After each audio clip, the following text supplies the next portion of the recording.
You are listening to the Gritty Podcast, where we talk about all things gritty.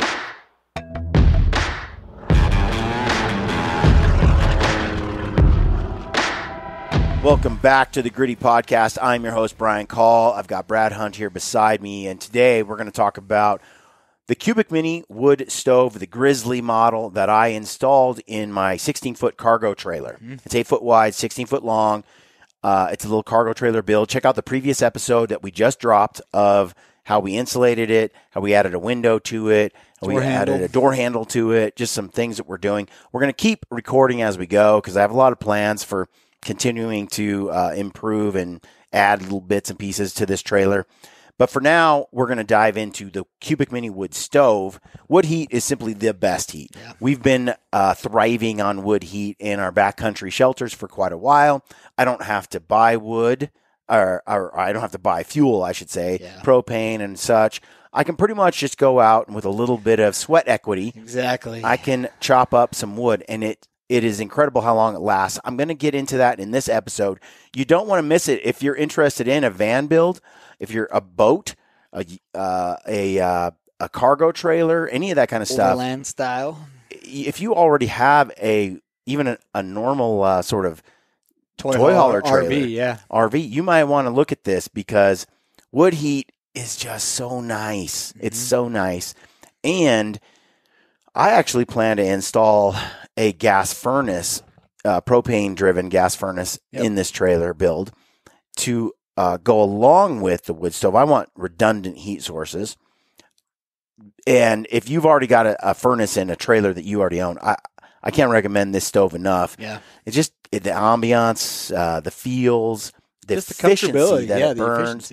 We're going to get into it on this episode. Let us know what you think in the comments below. If you have more questions, fire away down there. We'll get back to you. We'll record additional shows to answer those questions. This week, we're going to be at the Western Hunt Expo. If you're in town in Salt Lake City or you're making your way to the Western Hunt Expo, stop by and see us at the Peaks booth, Peaks Equipment, as well as the Initial Ascent booth. We'll be at those pretty much the whole weekend. Myself, you, Ryan Lampers. Kicking around just a little bit of mountain hops, but we'll all be hanging out and checking out everybody's photos. And we're going to be hanging out at the Western Hunt Expo, so come see us there. Also, our Western Hunting Bear Tour, we have a couple of cities we're visiting in March. If you want to sign up and be part of that, it's a multi-day event. It's a little seminar situation.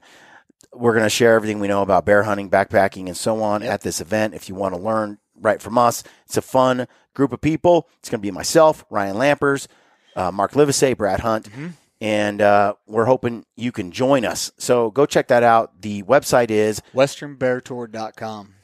Yep. Go to westernbeartour.com. See all the details there. You can sign up. Also, if you're in need of gear, check out the GOHUNT Gear Shop. Use the code GRITTY if you do sign up for the GOHUNT membership, if you do get the maps and the filtering 2.0 tools. I can't recommend them enough. This podcast is about the Cubic Mini. If you're interested in the stove, go to the links below in our description field of the video, and you can find a link. And if you use it, you'll save. That helps us as well.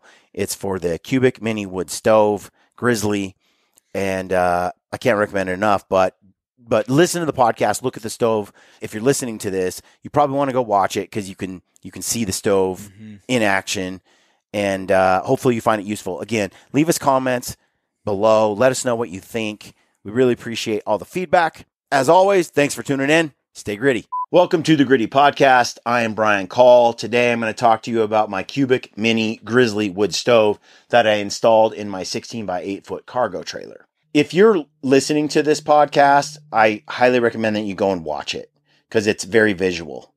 You can listen to it. You'll get some information out of it. You'll get my overall feedback and ideas, but the visuals really help paint the picture of this piece of equipment that we're covering today.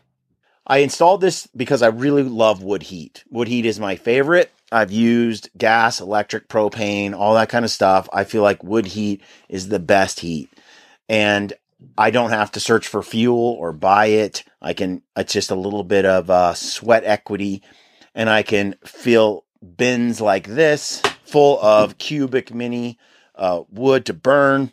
This is just stuff I found around the house.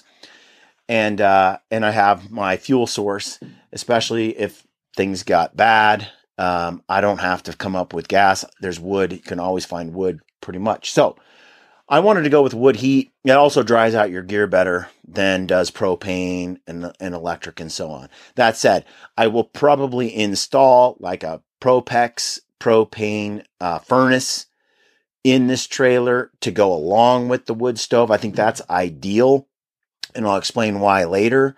But for now, I wanted to run the wood stove and just see how good it is on its own.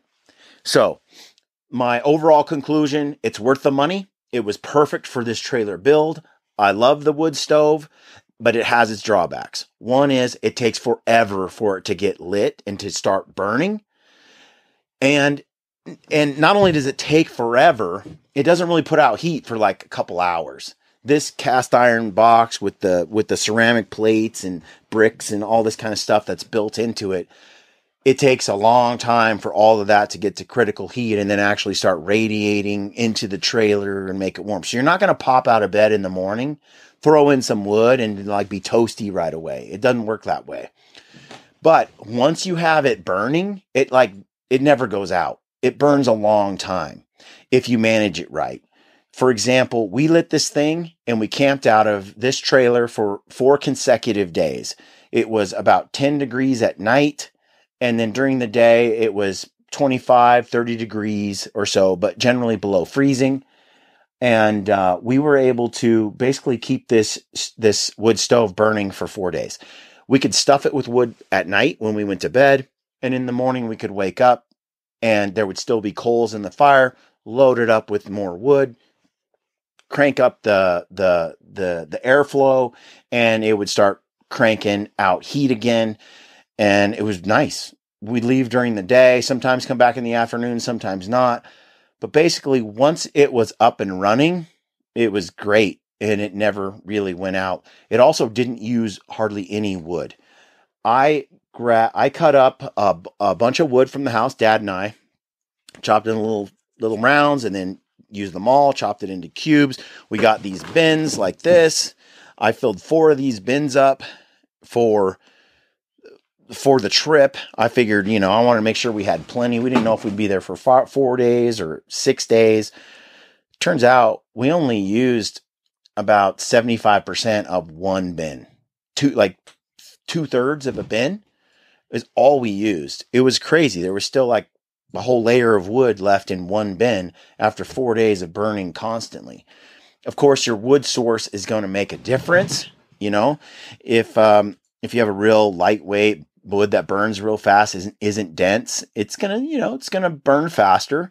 But we had a lot of hardwood that we had cut and used, and the hardwood burns hot and burns a long time. So I love this thing. There are some tricks to using it that I kind of worked out as I kind of tested it. And I'm going to go over what those things are right now. I'm going to kind of walk you through it. The first thing is, where do you want these flues? How do you want them operating when you go to start the stove? What I have found is this little knob here, when you pull it out, it allows air to intake through the bottom. I honestly didn't use it that much. I think the stove sometimes just performs better with it closed. And then here you have airflow coming in through this vent that blows right into the box as well. And typically what I found works really well is to leave that vent open. Now the Cubic Mini comes with these, you can buy these little accessory tools, and I found they were pretty handy. I went ahead and got them. You want to make sure that the vent right here in the front is not blocked by ashes or anything, and that it's clean. Pull ashes out when they get a little bit too deep, of course. What works great is some kind of fuel source at the bottom, like cardboard or paper or whatever you want. Stack your kindling or your wood on top of it, light it up, get it going. I like to let this S-bit burn and get well lit before I put it into the stove, because it's a difficult fire starter to get started, but once it's burning, it doesn't go out. But I like to get it good and hot and burning before I dump it inside once the S-bit is going, it'll heat up this pipe kind of like the candle would. The stove, though, when you first start, it tends to smoke quite a bit. It just doesn't want to go through the pipe. It needs the pipe to be hot enough to suck the air up through. Doesn't want to do it. Sometimes it can be finicky.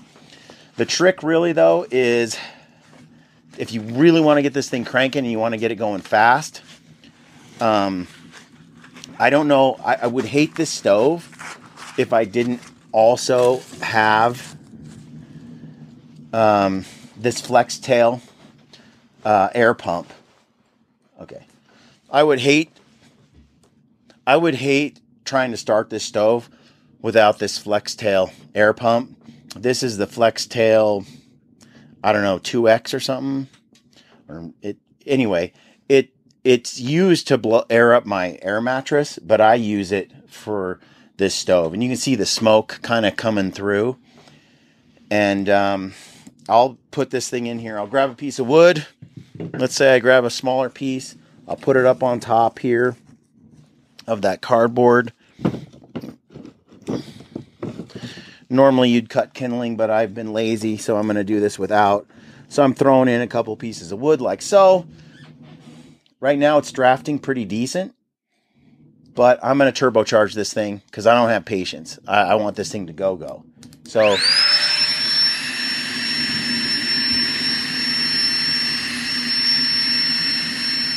So it's tempting to run this thing for about 30 seconds, 60 seconds, and then to quit again, and to quit. But you will lose your fire pretty quick. For some reason, it's not getting the air it needs, and it needs a critical base of coals to really burn well. And so I've got the fire going like this many times, quit, and then this thing just dogs out, takes forever, still doesn't heat up. Still a pain in the butt. It wants to go out. It doesn't really light up really strong. The outside of this is still cold.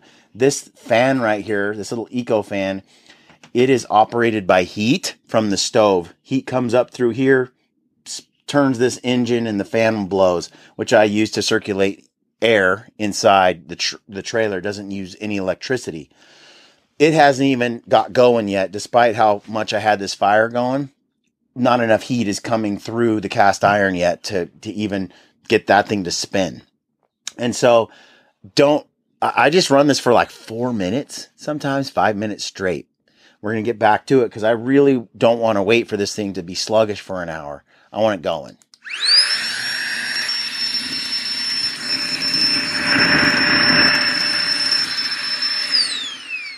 All right, so once I have this stove cranking, it's got some good coals.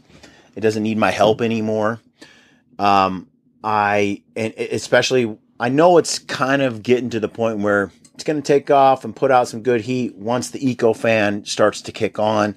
I know that the cast iron itself has gotten to a critical temperature, and it usually starts drafting pretty well once that happens. Okay. They say on the door you can clean off the soot, but I find it burns off.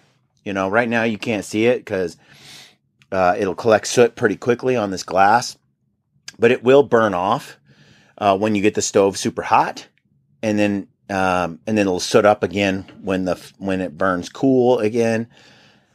I like it. It does burn off, and at night there's some nice ambiance in the trailer with the little fire coming through, and it's warm and cozy and so on. So I really like that. I tend to, once I get the stove going like we have now, and it's burning decent, you got your wood in there. You've got these little tools that, by the way, that you can buy to go with your cubic mini wood stove. They're pretty handy. Got a little poker, little pincher deal, and you can throw in your wood, get it going. What I have found is they say to shut the door like this and open this vent down here. So you got this vent and this vent open, both of them. Well, there is a fresh air intake that I haven't got piped in yet, and there's a pipe right under here, and it has a 2-inch hose that bends down and goes out the sidewall and has a vent. So fresh air from outside sucks in to this, comes through these little vents down here, and then comes in through this intake at the bottom. And in that way, your trailer, your enclosure, especially depending on how well insulated and airtight it is, you always have some fresh air coming in, but it's going straight into the stove. I haven't got it set up, haven't used it yet. I have it there and I have the pipe. I haven't piped it through the wall yet, haven't needed to. This trailer isn't so airtight that I'm not, getting fresh air in various places. Even if it was, I still don't think it's all that critical. But what I have found is I actually like how it performs when this is closed. I feel like a lot of times when this is closed and this vent is wide open, I get a hotter fire going, or I can get a hotter fire going. And so I kind of like it with this vent open.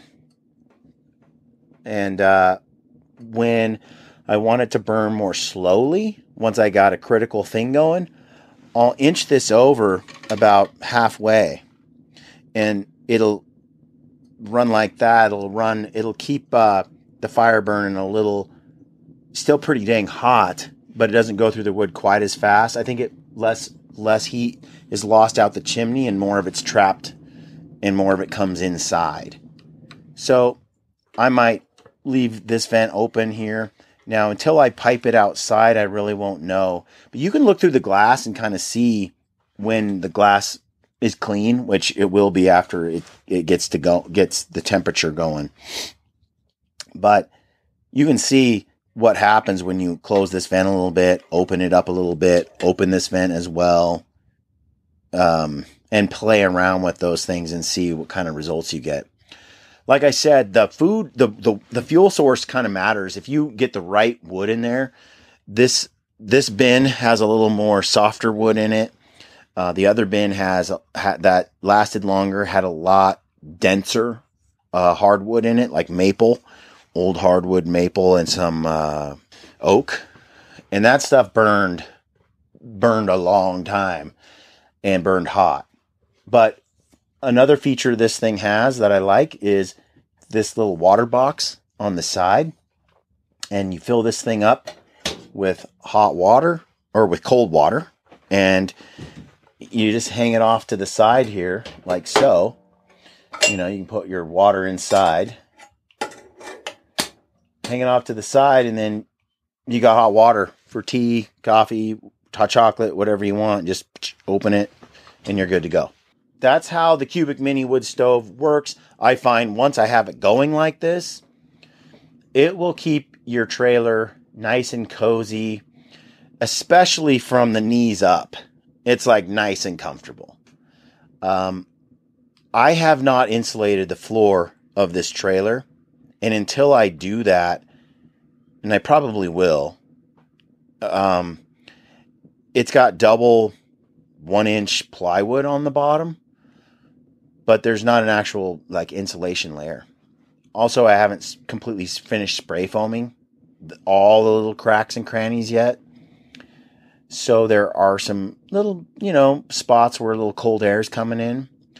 But what I have found is once this thing is, I've got it mostly fully insulated.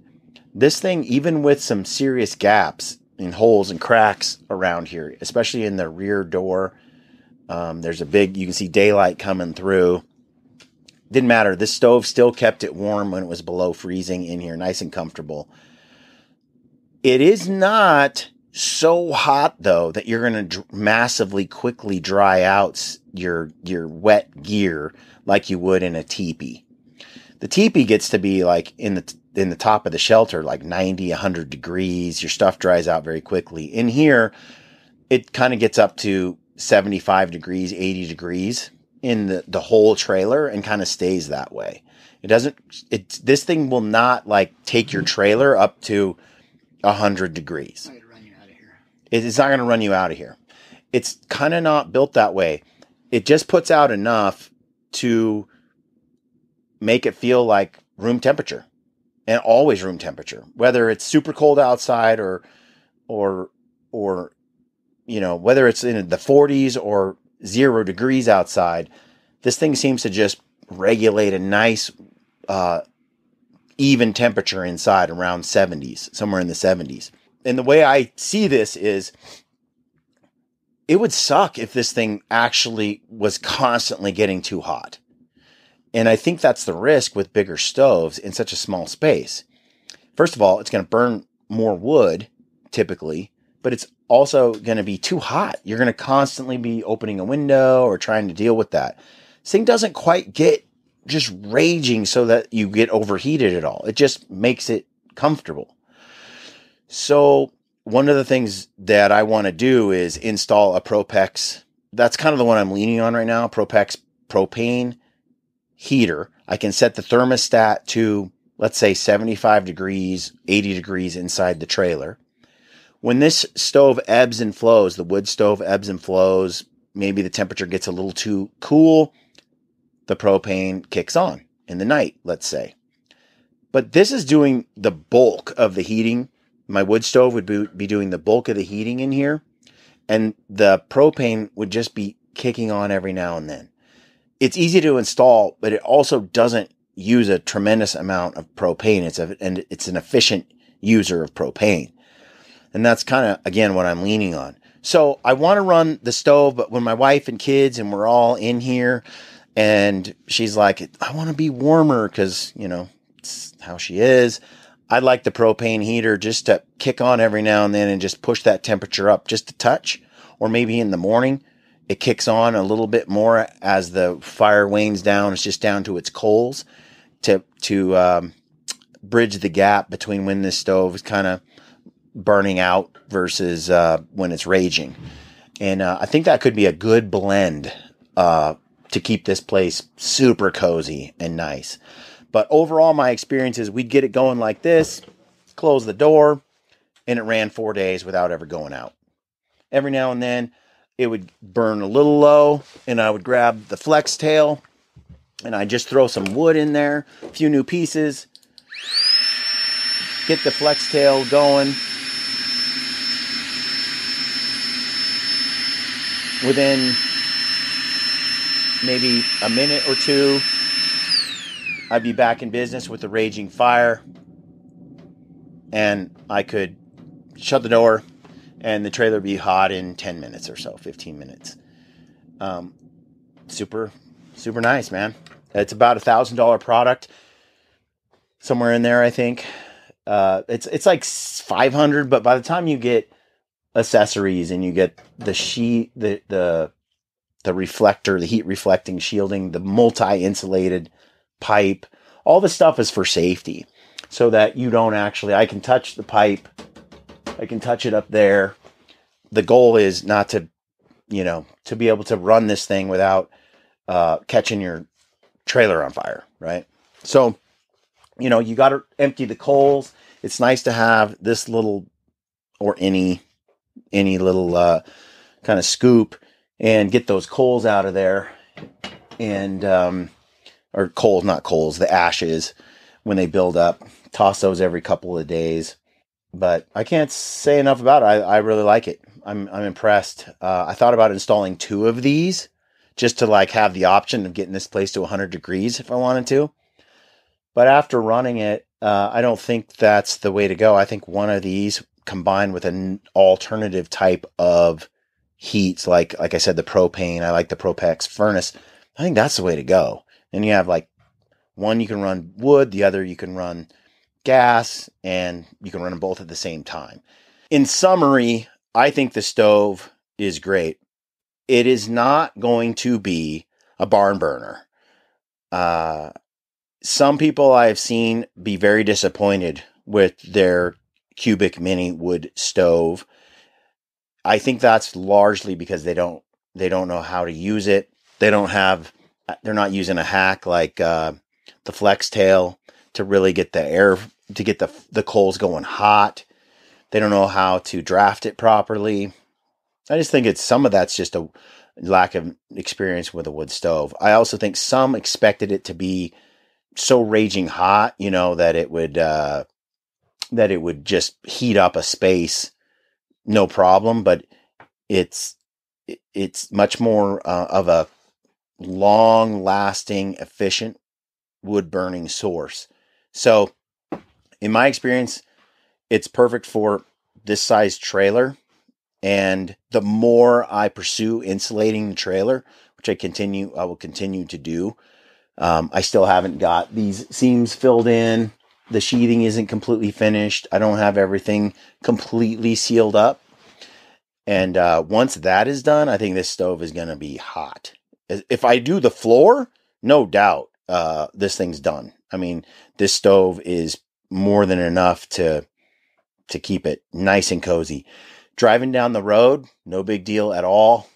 I pull the little cap off on the top and just drive down the road. Rain, water, stuff like that hasn't really been an issue, although I do have a little rubber cap that's right here that I throw onto the top of the trailer, on top of the stove jack that's coming out of the roof. So you can take this and put it on there. So far, I haven't actually put it on when I travel. I haven't bothered. Maybe I will down the road. Maybe I would if I lived in Washington or the Northwest. But snow and a little bit of rain, and none of it's been an issue. I drive down the road. I don't have a whole bunch of ashes blowing around on the road. Like, the thing has bounced down the road. It's mounted to the wall with a good bracket system. So far, it seems like great. It travels great, handles great. If you have more questions, go to Cubic Mini and check it out. Go to their website. There's a link below. Go to their website. There's Q&A questions there. There's resources. There's lots of PDF files you can download, installation instructions. This was not really tough to install. You can look up some other YouTube channels. I mean, I had it up in no time. It's got some things that are a little bit confusing here and there, but anybody with some basic skills can do that. Cutting the hole in the roof for the stove jack was not a big deal. A lot of people freak out about, or even the hole in the wall for the window to install. It's not that big a deal. Grab a Sawzall, some kind of metal cutting saw, cut your hole. You've got all the parts. Weather it in. You're good. This is a home improvement type project that anybody out there my wife could do this all on her own. And she doesn't have a whole background in construction or anything like that. So it's not that big of a deal. Went in an afternoon, and it's excellent. So use the links below. If you use the links below, that will help us because we have an affiliate link with them, and that helps us track all the people that go to the website, and they send us some money for those referrals. So if you do get one, consider using our link to buy it. And like I said, I'm pretty thrilled with it. Hope that answers some questions. If you want to ask us some questions directly, leave them in the comment section below, and we'll try to get back to you. We could record some more shows to answer your questions as well. And the Flextail, by the way, we have a link for that too. If you're going to get one, go check it out. We use this to air up our sleeping bag, our air pads when we're in the mountains. I don't really do the whole blow up anymore. I use the Flextail. I suppose if I was, 200 yards from a big bull elk or something and I had to be sly, I wouldn't turn it on maybe because it could make some noise. But generally, that's not the issue. And nowadays, I can't live without it. We're spoiled. We all have it. All us guys in our group that go out. And then it also is a light. So you can turn it on and it has levels of brightness as an LED light. And it can hang in your teepee right here. And the thing is rechargeable right there. And so, man, it's just so dang handy at this point. So, I mean, I never thought that I would find this little air pump so versatile, but it is. And if you have a cubic mini wood stove, I wouldn't go. I wouldn't go without this. Now, one thing I will say about the cubic mini stove, this is the Grizzly model, which is a size up from the standard model. I wouldn't go any smaller, even if you had a smaller space. I think the biggest one they offer is the way to go. And this is 8 foot wide, and I can drive, even with this thing mounted to the side of my trailer, the way that it is, I can drive my side-by-side right inside here and clear this wood stove, and it still fits in the back of my trailer. So I'll talk more about the trailer build itself, how I've sort of been working on it in some future shows. But like I said, if you have more questions, leave those down below in the comment section of this video. Thanks for tuning in. Stay gritty.